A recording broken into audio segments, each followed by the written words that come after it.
You're watching The Experience, Comic Culture and Sales, streaming live daily to Facebook, YouTube, Twitch, and Twitter.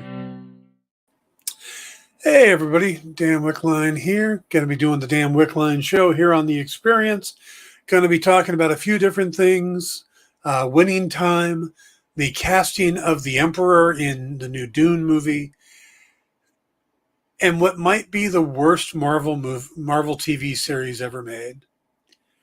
There's reasons to talk about those things. I don't want to get into the reasons why, but we are going to talk about it. Though we were just having a discussion before coming on about firearms, and I always like the conversation about some of the creations of firearms, specifically the flamethrower.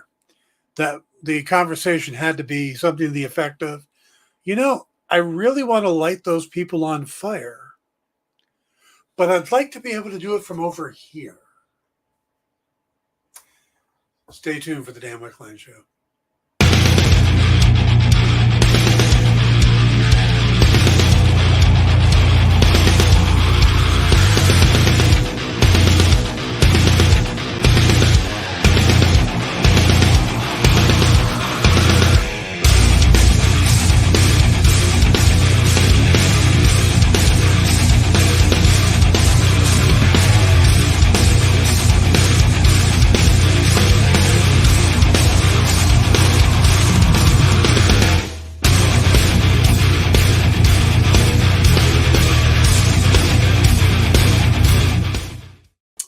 Hey everybody, it's Thursday here on The Experience, and we are going to be talking about a few different things.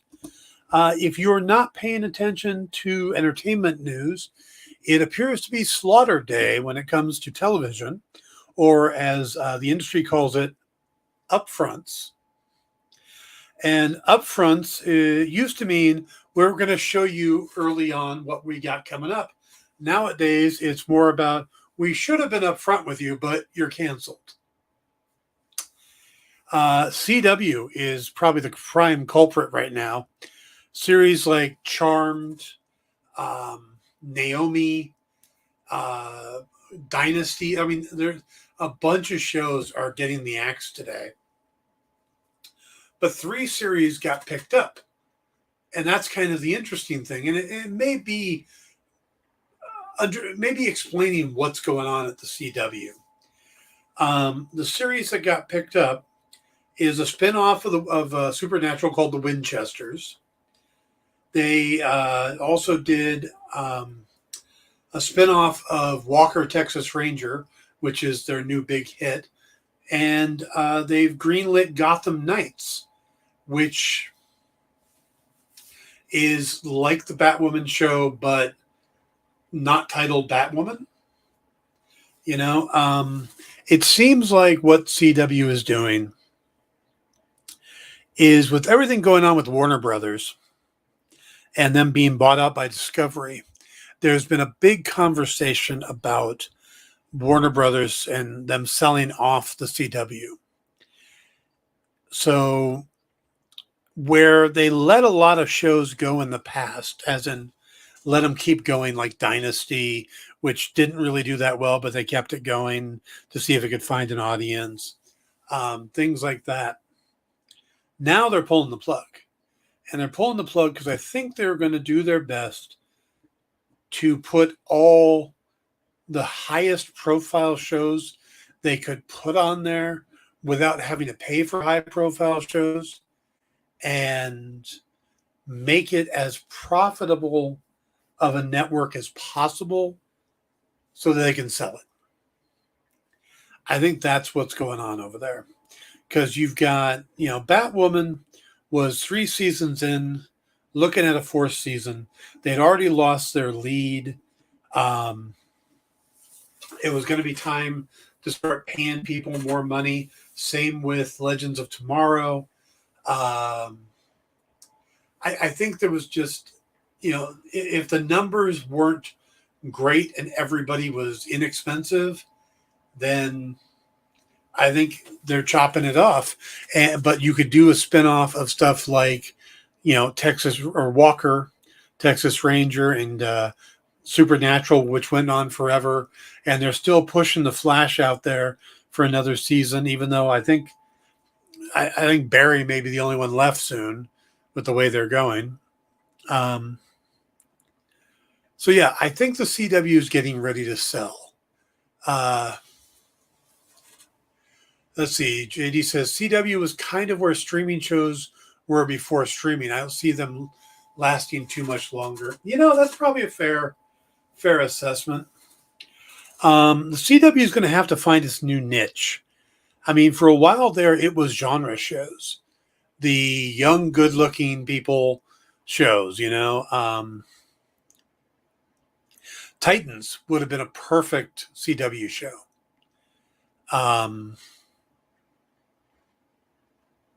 Yeah, where you have these young, attractive people and they're put into these, into superhero situations or genre shows. They canceled the 4400. I mean, they just went along and canceled everything. And what they're going to keep going are shows that are proven doing well. The borderline ones aren't getting the benefit of the doubt because they want to make it as profitable as possible so they can offload it. I could see them going away from if Discovery doesn't sell it, I could see them changing it into non-scripted series. But they have all that stuff. They really don't need the CW. They don't need a place to put these shows because they have HBO Max. They have all the Discovery Channel stuff and Food Network and and DIY shows and all that stuff. So really it's what it's what Discovery walks in with is we have all these outlets for IPs.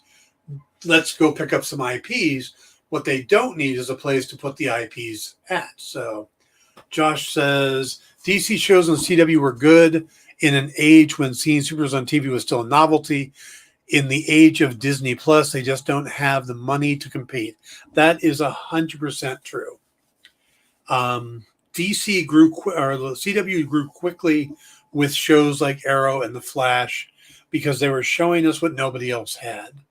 They were successfully giving us superheroes when the best Marvel could do was to put the Agents of S.H.I.E.L.D. on ABC, which was as far from being a superhero show as you could get and still be an MCU show. And then it was questionable whether it was an MCU show. So, yeah, it's definitely had its time. I think that, like I said, Discovery is going to hold on and just try to make it as profitable as possible, sell it, and then you'll see shows like The Flash will end and Gotham Knights will end. Anything that is a licensed property, I could see them ending because they don't want to air their stuff. Warner Brothers wants their stuff on their own network, so they have the deals for a certain amount of shows probably. So that's why you keep getting stuff like Gotham Knights starting. But I don't see it being a long-term thing over there. I see them trying to sell the network, and it's going to have to find its new niche. It's going to have to find what it does. It does well. It may end up just dissolving, as hopefully they can find someone that looks at it and goes, oh, I know what I could do with that. But nowadays with the internet and streaming services, there really isn't a need for a network, I don't see ABC, NBC. I mean, if you don't want to pay for streaming, I get that. But these guys really aren't making a lot of money, advertising dollars. You got to have a big hit to make any real money on advertising dollars. So, all right, let's hit the other big news of the day. Well, to me, one of the big news is you have the upcoming second part of Dune. Now, have you seen Dune? Did you watch it when it came out on HBO Max, or did you see it in the theater? I watched it on HBO Max, and I remember watching it, the original version with Kyle MacLachlan and Sting and Patrick Stewart. You know, I watched that one. And I remember being very confused by it. But then they tried to put a huge amount of stuff into a 2-hour movie where, you know, Sci-Fi Channel tried to do a remake of it. And I don't think they did a lot better, even though it was a miniseries. Oh, JG liked it as a kid. Yeah, it wasn't a bad movie, but there was just a ton of stuff trying to be crammed into that little bit of space. Where now they're doing it as 2 movies, and at least 2 movies. I think it's gonna, if it continues to do well and the people involved want to stay involved, then I could see them continuing it. But they pulled in a lot of big names for the first one. Josh Brolin, Timothy Chalamet, Rebecca Ferguson, Jason Momoa, Josh Brolin. I always forget his name. Stellan Skarsgård. I mean, Zendaya, Javier Bardem. So they did a lot to get people to watch the movie. And I think it went pretty well. I enjoyed the movie. I think I enjoyed it more than I enjoyed the Kyle MacLachlan one, just because it had more room to breathe. It had more time to tell these things. Well, they've started casting for the second one. Does it have a title? No, it's just, so far as part 2 is Dennis Villeneuve is coming back. John Spadis is writing it, screenplay. And if you're not familiar, John Spadis wrote the Doctor Strange screenplay, bunch of other stuff. So, and he did the first one. But some of the people they've added already, we know Florence Pugh has signed on to play Princess Irulan. And then also Austin Butler is rumored to be playing Fayed Rutha. These names are like Star Wars names in a lot of ways. If you're not familiar with Austin Butler, he's got the movie coming out with Tom Hanks where Austin plays Elvis. But you might have seen him in the Shannara Chronicles, playing Will Olmsted. I loved the Shannara Chronicles when it was on. It only went 2 seasons. It should have went more. He's also was on Arrow as Chase, the guy, DJ guy that gets involved with Willa. He was on the Carrie Diaries. I mean, he's been around for years. Even though he's young, he's been acting all the way back to Ned's Declassified School Survival Guide. He played Zippy Brewster from 2005 to 2007. You know, he was on Hannah Montana, Zoe 101. I mean, he's been around. But, you know, he was born in 91, so 29 years old? No. 33 years old? Math is not my thing. 32.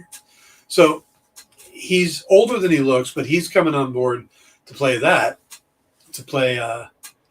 Fayed Rutha. But the big news today, Disney Channel kid. The big news today was Christopher Walken is being cast to play the Emperor. And I absolutely love that idea, because the Emperor really comes across as very conniving, very manipulative, but also a bit eccentric and crazy. So, thank you, Lefty. Again, math is, Fade. Thank you. Yeah, played by Sting in the 80s one. So, yeah, I don't have a lot of Dune experience. I watched the Kyle MacLachlan one many years ago. Haven't watched it again. I'm getting into the comics that are coming out right now. There's been some really good ones. But still, the names are tough. You get these really out there names like Fade and stuff like that. And then you get these really extra simple names. I mean, Josh Brolin's character's name is Gurney Halleck, or Stilgar and Vladimir Harkonnen and Chani. And then you get Paul.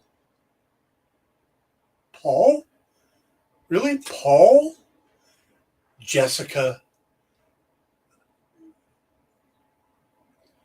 The other guy's name is Gurney, and this one's name is Jessica.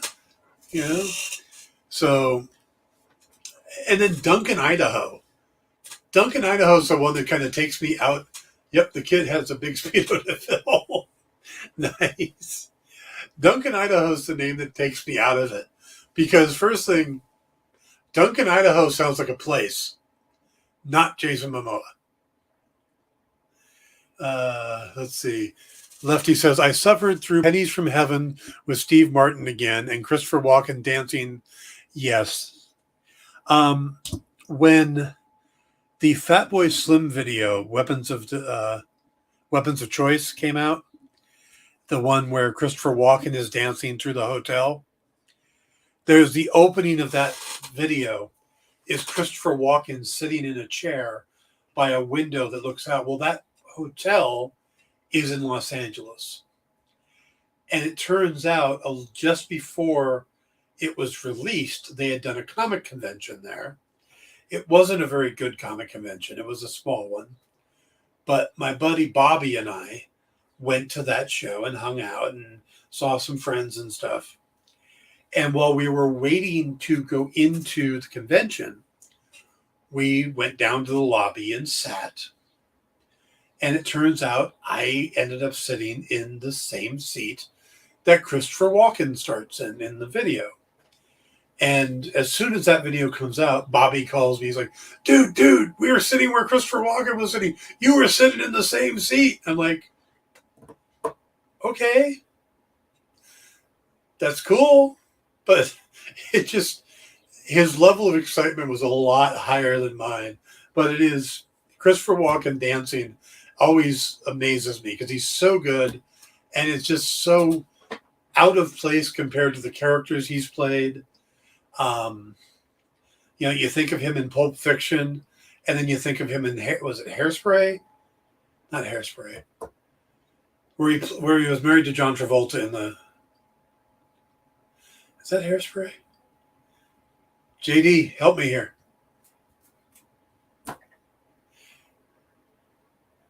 I think I stumped JD. I'm afraid my knowledge of Hairspray is lacking. Christopher Walken and John Travolta. How many movies could they have done together? All right, now I need a second. I gotta look this one up. Yeah, according to the internet, it was Hairspray. Okay. All right, I feel better about that.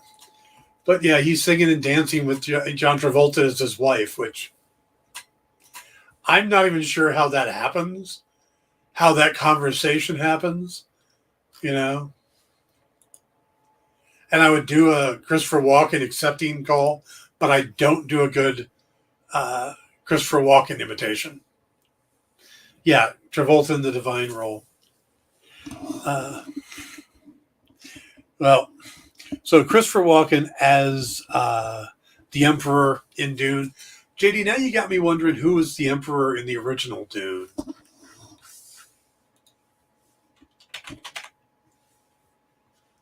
I forget his name, but he had a definite presence. Yeah. He's British, I think. Oh, Jose Ferreira. I was way off. Padish Emperor Shaddam IV. That sounds right. Yep, Sting was Fade. Someone should take and just kind of put the actors side by side and, you know, see the differences. It's a good idea if we do an episode like before it comes out. Yeah, let's put that on the whiteboard, you know. And also we should get a whiteboard. On it. All right. I think Duncan, Idaho was supposed to be Herbert's ideal American among all those European Renaissance stand-ins. That makes sense. But it's just such a name. You know, he could have been Duncan anything else, and we would have been fine. He could have been Duncan Atreides. He could have been part of the Atreides clan. But nope, Duncan, Idaho. Which makes me, like I said, it sounds like either a city in Idaho or it's where they make cakes. Duncan Hines. No. All right, let's go to our first commercial. We'll come back and we'll talk about Winning Time. We'll be right back. Get the inside scoop on everything happening at the experience every week. Join our mailing list by scanning the QR code at the bottom of the screen and then watching your email inbox.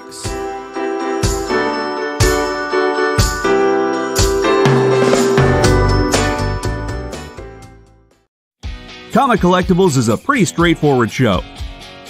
You got Rex here, he sells the comics, and you got Rocket Robbie, he knows about the comics. And finally, John, well, no one really knows what John does. I mean, don't get me wrong, he's a great guy, but he just keeps showing up. Come to think of it, I don't even really know how he gets in here. Anyway, awesome comics, rare books, rarer signatures, slabbed books, and amazing cover sketches by Ken Hazer and others. Simple formula, you want the comics, you buy the comics. To sum up, Rex sells the comics, Robbie knows the comics, and John, who might possibly be a ghost. I mean, seriously, has anyone ever seen him show up or leave? Comic Collectibles with Rex and John, Mondays from 6 to 8 Eastern on The Experience. Comic Culture and Sales. Who would win, Batman or Superman? It's the age-old debate, except it's so much more complicated than that. Nerd Killer Warfare every week on The Experience is your chance to debate other nerds in the questions we've all been asking for years, except we take those debates and turn them up to 11. Go to bit.ly/EXP casting or scan the QR code to be part of the show.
Welcome back to the damn Wickline show here on The Experience. JD, I watched your commercial for Comics Collectibles with Rex and John, and I have a question. Okay. You said that John might be a ghost, which I would totally buy because it looks like that if he is dead, he died in 1795.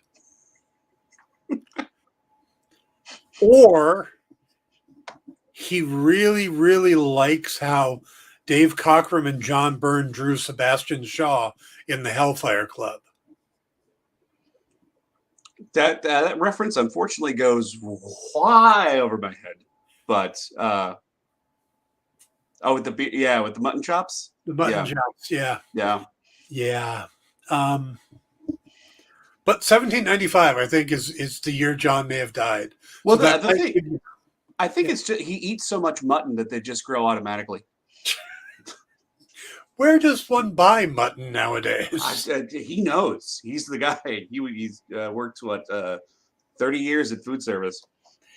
Now, there's nothing wrong with a mutton, lettuce, tomato sandwich as long as the mutton is real lean. Yes, nothing better than that except true love. Yes, yes. All right, folks, I got to be honest with you. Today's show is a little off the rails. It's kind of thrown together because, as I said yesterday, if you were watching, we were supposed to have a guest today. But circumstances beyond her control, she had to postpone. She will be in next week. So we just kind of threw together today's show. John is direct descendant of John Quincy Adam Mutton Chops. I like that. Not just John Quincy Adam, but of his mutton chops. I'm going to make my second musical reference of the day.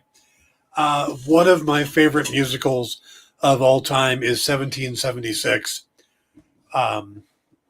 with William Daniels as John Adams and Ken Howard as Thomas Jefferson. And if you don't know who Ken Howard is, you're obviously much younger than I am and didn't grow up in the White Shadow. But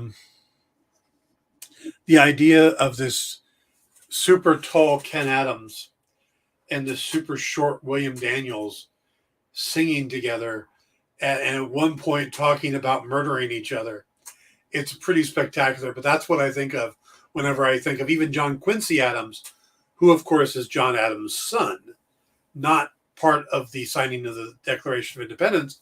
But I do love that musical, and you made me think of that by bringing up John Quincy Adams. So, and if you haven't watched 1776, you should. That is my 4th of July tradition, is I watch 1776, and now I watch it and then follow it with Hamilton, which is pretty good for our Independence Day. All right, let's talk about Winning Time, which just wrapped up on HBO Max.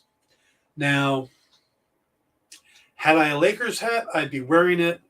I am an LA native. I grew up here in Southern California.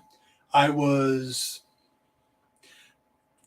10 years old, 10 years old, when the story that they tell in Winning Time took place. In a lot of ways, it put Lakers on the map. I mean, LA is known for being kind of a fair weather fans. If you're winning, we're there. If you're losing, we don't even know who you are. Pretty straightforward. Winning Time is a horrible name for a show. It should be called Showtime, because that's what that group of Lakers was known as. The problem is that HBO has a competitor named Showtime. And they thought, we probably shouldn't put a show on our network named similar to another one of our competing network. So they went with Winning Time, which is probably the only bad thing about the series. Now, I'll be honest, if you're not a basketball fan, you'll still like this show. Because this isn't about basketball. It isn't about the number. It's about equal about basketball as Moneyball is about baseball. Moneyball is more about somebody coming in, trying something different, doing something against the status quo, and finding success, even though they have to. It's a Herculean task to get there. This is the story. Winning Time is the story of a few different people coming together at the right time. You have a guy that basically lifted himself from nothing to make money in real estate and bought a basketball team. You have a young kid from Detroit suddenly moving to LA to be one of the faces of the NBA. You have an older veteran who is dealing with the changing of times for black athletes in Kareem and Muslim athletes. And you have a former player turned coach who realizes he can't be a coach but doesn't know what his calling is. And you have a former player not knowing what his calling is. So you have all these different aspects coming together to make this show work. It's like nobody is doing what they thought they would be doing or they're comfortable doing.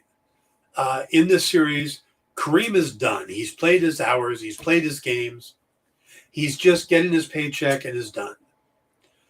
Magic Johnson is just entering the league and is not being taken seriously. Jerry Buss just bought the team. Everybody looks at him as the new guy that has no idea what he's doing. And the team is in worse financial shape than he was led to believe. Jerry West is... You probably know Jerry West either as a player. If you look at the NBA logo, the outline of the guy dribbling the ball, that's Jerry West. It's his outline they used for the logo. He was such an iconic player in his day. And he tried to coach the team, and he doesn't have the right temperament to be a coach. Eventually, he ends up being the front office guy. He ends up being the general manager, and that works out really well. But you're in that interim phase.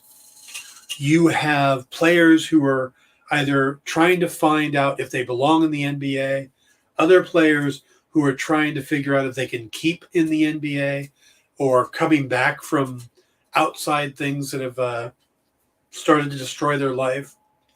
You have a coach who's always wanted his break, who is probably a genius, but bad things happen too. You have another coach thrown into the spotlight when he doesn't want to be in the spotlight. And you have an ex-player suddenly finding himself to being in the coaching world when he didn't realize that's exactly where he should be. So you've got all these interesting people, and it's written in such an odd but unique way. It's a little documentary-ish, yet not. I mean, there's one moment that Jerry Buss actually pushes the camera out of the way. But there's very little of that, so it doesn't feel like a documentary or mockumentary. You never see the people behind the camera. So I don't think it is a mockumentary, but there is that moment. But people will break the fourth wall and talk to the camera.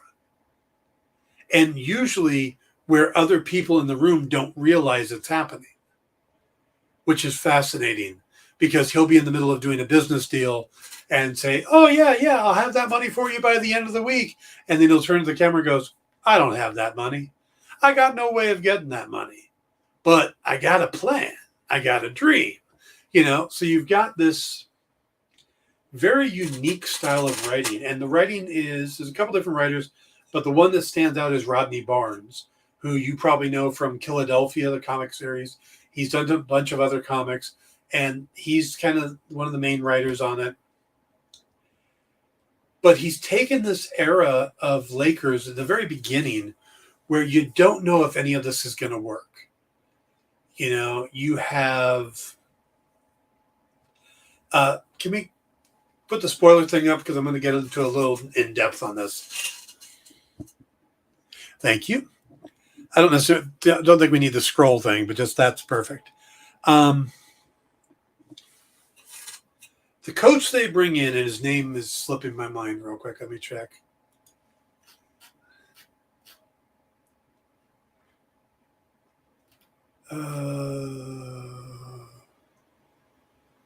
McKinnon.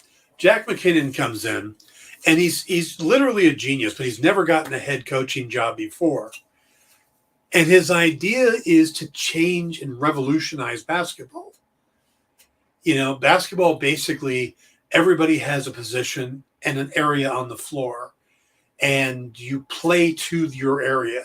So if you're the center, you run in and you go under the basket, and you step out of the key long enough so you don't get a time violation. You step back in again. If you're a power forward, you go up to the front on one side. You're a small forward, you go near the front on the other. Your point guard, you stand in the back, and you kind of work it around to those areas. Everybody's in a basic place on the floor. And McKinnon looked at it differently. He looked at it as flowing water. You could have someone moving in, someone else moving out. Nobody has a permanent place on the floor. Everything is constantly in motion. But to make it work, he needed a certain type of player. He needed high energy, quick thinking, someone that Magic Johnson was the perfect point guard for this type of offense, because he knew everything that was going on the court. He knew everybody was, he knew the time on the clock, and he could run the offense just by knowing where everybody was. So, you know, he knew if Kareem was cutting to the basket or if Michael Cooper was backing up for a three-pointer and where to put the ball and where the defenses were. The problem was, and it's spoilerish, but it's not, because this is history too. They got about 12 games into the season, and McKinnon got into an accident. They literally had to cut his head open and remove the top of his head to get pressure off of his brain. They didn't know if he was going to live. They didn't know if he did live, would he be able to come back? So the Lakers turned to his assistant, who knew the offense. The problem was Jack McKinnon didn't pick somebody that he thought he was grooming to be a head coach, or someone that he felt could step up and do the job. He picked someone who was basically a support figure, Paul Westhead. Paul Westhead had been a coach on and off. He had just lost his coaching job at a college. He was teaching Shakespeare. And then McKinnon gets hired. He brings Paul in. Well, Paul doesn't have the mentality of a head coach. He's a support guy. He even talks about that in Shakespearean terms, that some people, their role in life is to make other people great. And that's how he saw himself, and he was good with that. He was okay with that. He accepted that was his role in life. And he was flailing. And a former player named Pat Riley, who, if you follow basketball at all, you know the Zen Master, he's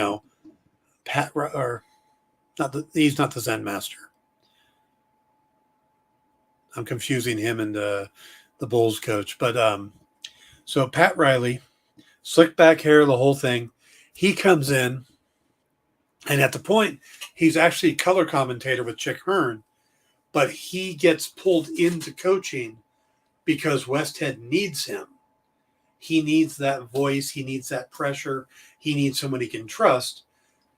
So that's the story. That's the drama you've got going on.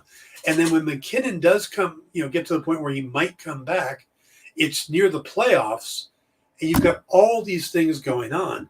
You've got whether or not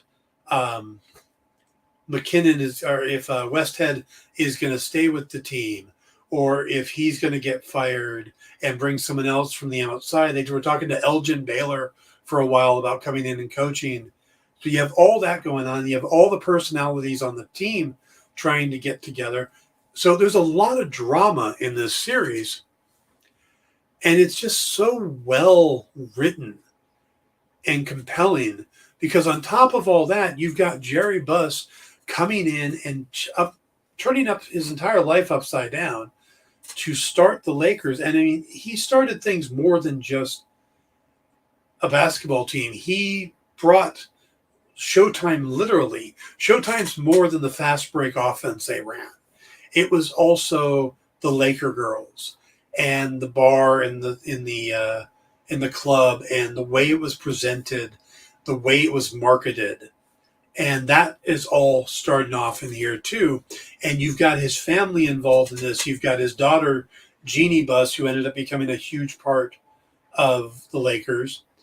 But you've also got his mother, who passes away during the first season as well. So Jerry Buss was going through a lot at the time.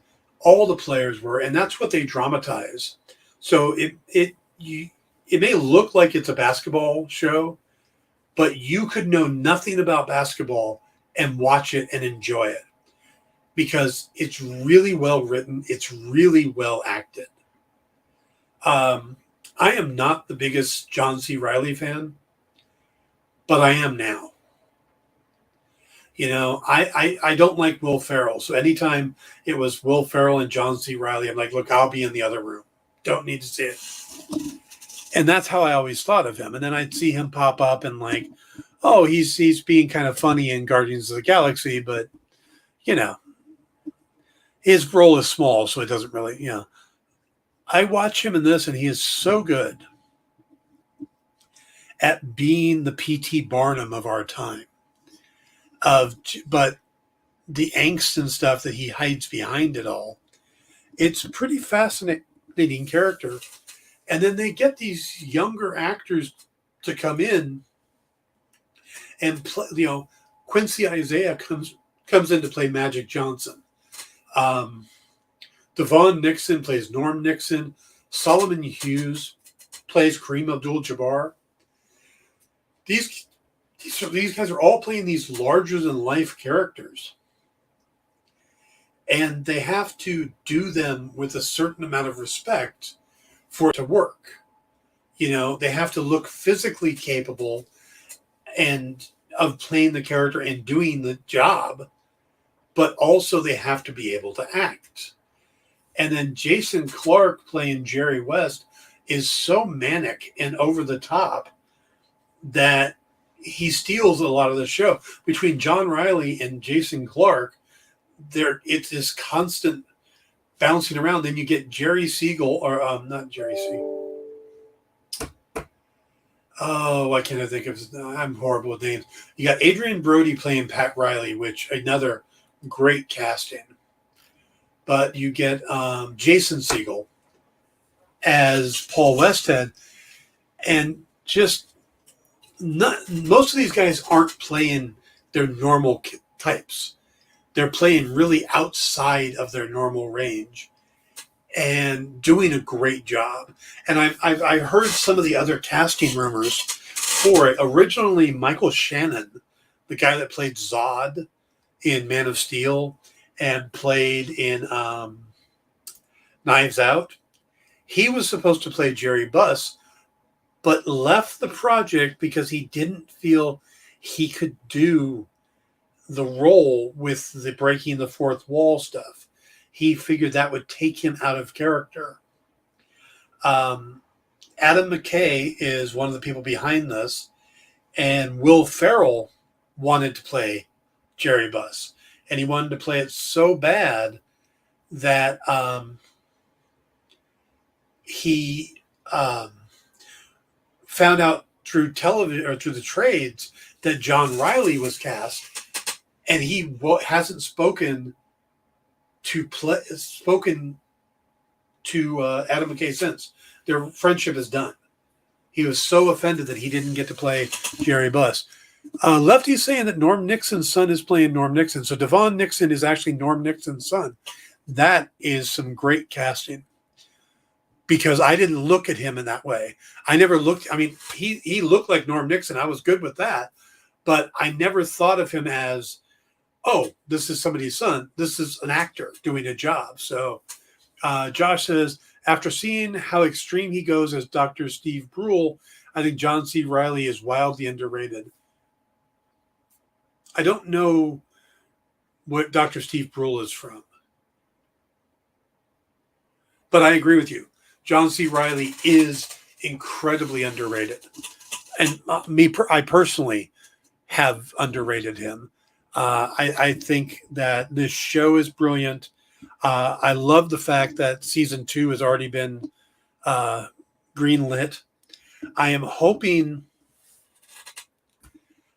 they combine seasons, the next 2 seasons into one, because there's a lot more drama if you combine the 2 than if you just do the next season.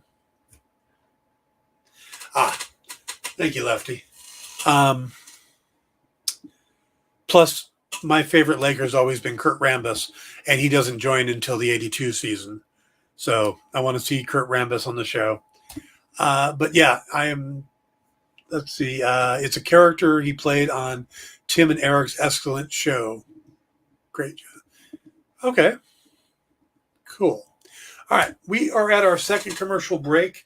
When we come back, we're going to talk a little bit about the Inhumans, and that'll be the show. So stick around. We'll be right back.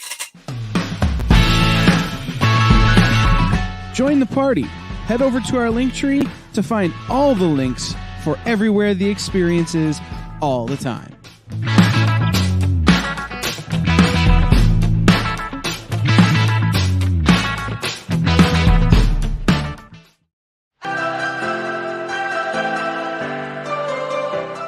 This is The Experience.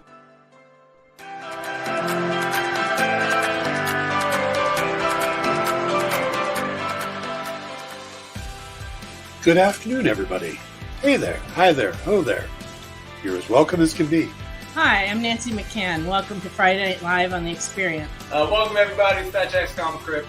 Brendan, Al, Jason, hanging out. There I am. Welcome back to Kicking It with Henry, folks. I am your host, Henry Coleman. It's great to be here with you guys. So we are going to talk about books that are in stores this week. Hi, everybody, and welcome to Mishmash. Hello, and welcome to the Black Comics Universe, presented by Peep Game Comics. And you gotta love it that the first people in the minute to skim it are creators. Up, everybody! Welcome to another Wednesday Warriors. My name is Joey Galvez, and this is my pal Ambrosia. Hey, everybody! Welcome to Space Cadet. Hey! What's up? Welcome, everyone, for another episode of I Must Ask You a Question. Hi, everybody, welcome to Nerd News Now. Hey, this is Rex. Welcome to Comic Collectibles. Hey, hello, all you happy people. Welcome to the Dan Wickline Show. Hi, everybody, and welcome.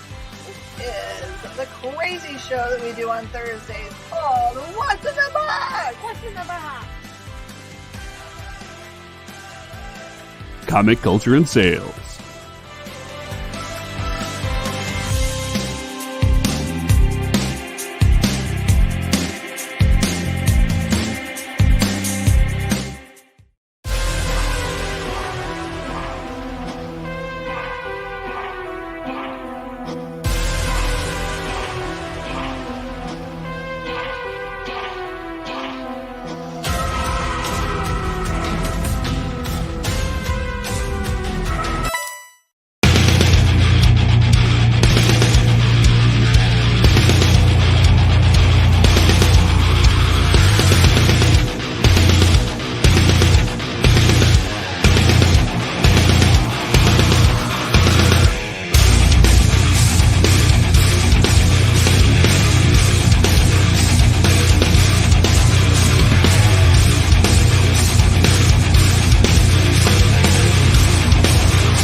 Welcome back to the Dan Wickline Show here on The Experience.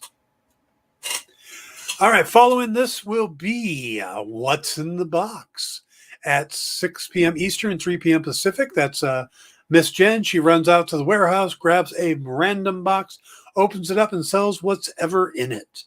I'm really hoping that there's like a P-38 Annihilator or something in it. Something really different. After that will be Space Cadets. And then Nerdicular Warfare, our game show that really needs a new name. And that will be airing at 9 p.m. Eastern, 6 p.m. Pacific. So we got a pretty good lineup tonight. If you are looking for Kicking It with Ornery, he is not on tonight. There's something to do with the llama. That llama is getting around. It's already moved on from Kyle, but we don't ask questions.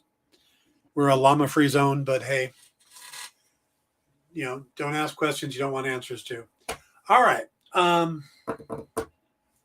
Marvel had a quick announcement today, which I thought was kind of interesting, that they've got something coming up in August of 2022. They just put out an image that shows the Spider-Man symbol with the red spider, and it says prepare for something amazing, and it lists a handful of interesting names, and there's a lot of them, so it sounds like it's more than just a single book or a single series, but the names listed are Neil Gaiman, Armando Iannucci, Jonathan Hickman, Dan Slott, Ho Chi Anderson, Kurt Busiek, Anthony Falcone, Rainbow Rowell, Jim Chung, Oliver Copiel, Michael Cho, and Terry Dodson. So there's a lot of writers and artists in there. So I don't know what that's going to be, but that does sound interesting, doesn't it? All right. Excuse me, are you referring to the Q-36 explosive space modulator? There's supposed to be a kaboom. There was no earth-shattering kaboom. Yes. That's exactly what I'm referring to. All right. I just wanted to talk for a minute about what may be possibly the worst Marvel television series ever made. And I'm including the TV movies of Captain America with Reb Brown, the Doctor Strange movie with Peter Horton, Iron Fist. Just down the line. I think Inhumans wins as the worst.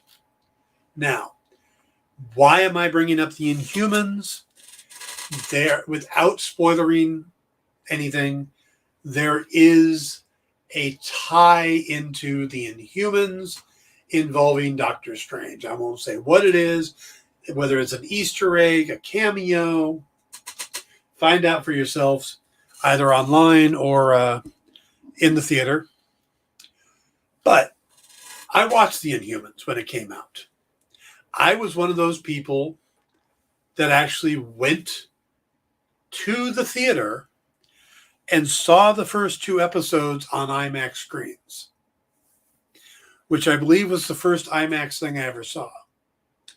So, giant Inhumans. Now, I came out... the fact that the Roger Corman Fantastic Four was never meant to be released, it was meant to be done quickly and just so that they could retain the rights. I don't hold it in any disregard. That they got exactly what they asked for. Just like I think Inhumans is worse than the Captain America movie with Ronnie Cox as the president and Mark Salinger, the son of J.D. Salinger, as Captain America. J.D. Salinger, of course, the guy that wrote Catcher in the Rye. So, yes, to me, the Inhumans just is bad.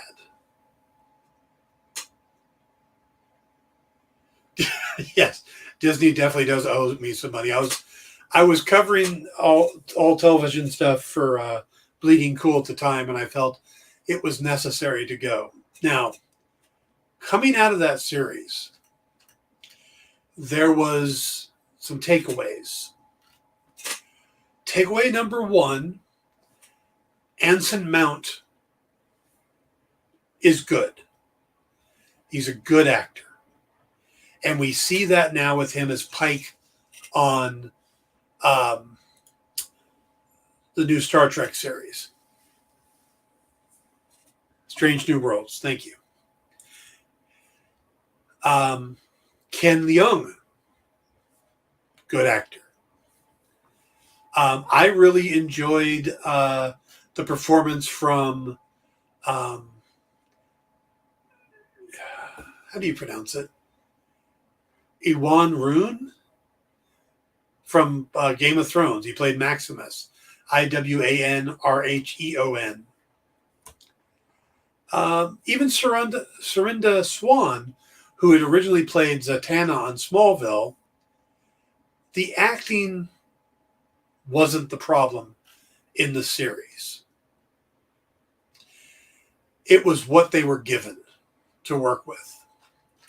That said, there's a common thread that links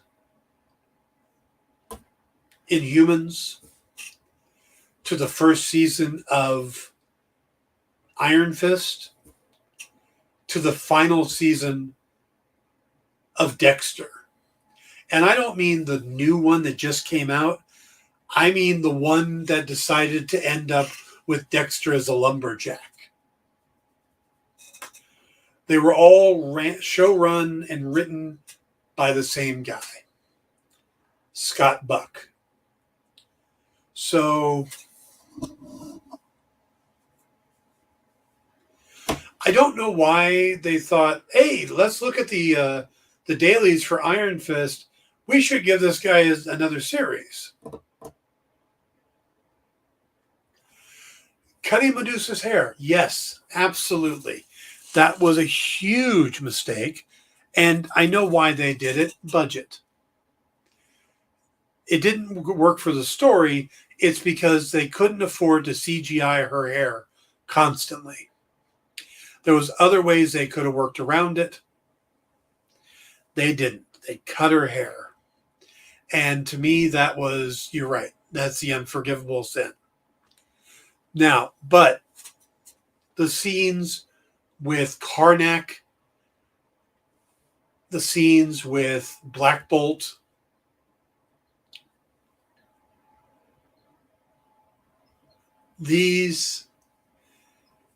that was the good stuff. You could tell that Anson Mount, who didn't get lines, he didn't speak because he's Black Bolt. You could tell his presence and his way of communicating really showed you that he was a good actor. And I'm happy to see him getting more work. I think, again, the rest of the cast, Serinda Swan, Ken Leung, Ernie Ikwakor, Isabel Cornish, Iwan Rheon, all these people should be continuing to work. None of it was their fault. So when you think of the Inhumans, if Marvel does anything with the Inhumans, it's not that the Inhumans didn't work because it's a bad idea, it's a bad concept, it was badly acted. It was horribly conceived and written and just never should have happened. But that said, the casting was pretty good.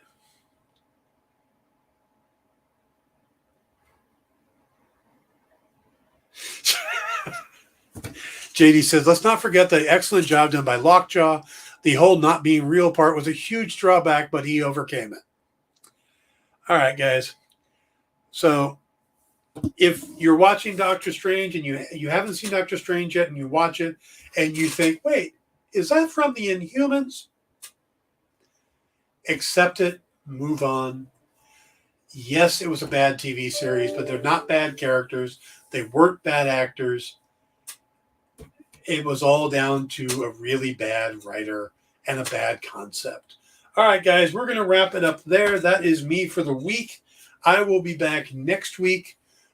We will try to talk about Doctor Strange. I think everybody should have a chance to see it by then. Danita Parrish will be in at some point. And I'm actually trying to get Rodney Barnes to come on. We're working that angle so we can talk to him about Winning Time. But thank you guys for tuning in. I've also got some big surprises coming up we will talk about. Have a great weekend, and we'll see you next week. Good night, everybody. There's a super new way to support your friends over at The Experience. Head over to YouTube and send us a super chat, a super sticker, or a super thanks. We'll be super grateful for your support, and then keep an eye out as we launch membership services over on YouTube. It'll be a great way to get first look access at new content and shows before anybody else. Keep your eyes peeled and make